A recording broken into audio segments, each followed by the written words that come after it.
Total mix and match ആയി വന്നിരിക്കുന്ന running fabric 119 രൂപ 1 മീറ്ററിന്. ഫ്ലോറൽ ഡിസൈനിലേക്കാണ് ഇന്നത്തെ മിക്സ് ആൻഡ് മാച്ച് വന്നിരിക്കുന്നത്. നല്ല ഭംഗിയുള്ള രണ്ട് കളേഴ്സ് ആണ് കേട്ടോ. പിങ്ക് കളറിൽ ഒരു പർപ്പിളിന് മിക്സ് ആയി പോകുന്ന പോലത്തെ ഒരു പിങ്ക് കളറിലുള്ള ഫാബ്രിക്. അതിനകത്ത് നമ്മൾ ബേസ് കളർ ആണ് ഞാൻ പറയുന്നത് പർപ്പിളിന് മാച്ച് ആവുന്നതെന്ന്. അപ്പൊ അതിനകത്തേക്ക് ഒരു സ്ട്രൈപ്പ് ഡിസൈൻ പോകുന്നുണ്ട്. അത് കൂടാതെയാണ് ഈ ഫ്ലോറൽ ഡിസൈൻ കൊടുത്തിരിക്കുന്നത്. അതിന്റെ കൂടെ തന്നെ ഫോയിൽ പ്രിന്റും കൂടെ ഉണ്ട്. മാർക്കറ്റിൽ അവൈലബിൾ ആകുന്ന ഏറ്റവും നല്ല ഫാബ്രിക് ആണ്. നമുക്കൊരു എന്താ പറയുന്ന ടോപ്പും ബോട്ടവും ആയിട്ട് ചെയ്യാനായിട്ട് ഇത് യൂസ് ചെയ്യാം. ആദ്യം കണ്ടത് ടോപ്പും ഇത് ബോട്ടം ആയിട്ട് ചെയ്യാം, അല്ലെങ്കിൽ ഇത് മാത്രമായിട്ട് ടോപ്പ് ചെയ്താൽ ഇങ്ങനെ ഇരിക്കും, അല്ലെങ്കിൽ നമുക്ക് രണ്ടും വെച്ചിട്ട് മിക്സ് ആൻഡ് മാച്ച് ആയിട്ടുള്ള ടോപ്പായിട്ടും യൂസ് ചെയ്യാവുന്നതാണ് കേട്ടോ. നെക്സ്റ്റ് വൺ സെയിം പ്രിന്റ് തന്നെ വേറെ കളറിലേക്ക് പോകുന്നു. ബ്ലൂ കളറിലേക്കാണ് ഇത് വന്നിട്ടുള്ളത്. ഈ ഒരു സ്ട്രൈപ്പ് പാറ്റേൺ പോലത്തെ ഒരു ഡിസൈൻ ആണ്. ഇങ്ങനെയാണ് ഇതിന്റെ ഫസ്റ്റ് പ്രിന്റ് പോകുന്നത്. ഇതിന് മാച്ച് ചെയ്യാവുന്ന ഡിസൈൻ എന്നുള്ളത് നമ്മൾ ആദ്യം ആ പിങ്കിൽ കണ്ട സെയിം പ്രിന്റ് തന്നെ. രണ്ടും നല്ല ബ്രൈറ്റ് ആയിട്ട് നിൽക്കുന്ന പോലത്തെ കളേഴ്സ് ആണ്.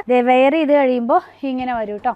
119 രൂപ. ലൈനിങ്ങിന്റെ ആവശ്യം വരുന്നില്ല. 44 ഇഞ്ച് വിഡ്ത്തിലുള്ള ഫാബ്രിക് ആണ്. പർച്ചേസ് ചെയ്യാനായിട്ട് ഇതിൽ കൊടുത്തിട്ടുള്ള നമ്പറുമായി കോൺടാക്ട് ചെയ്താൽ മതി.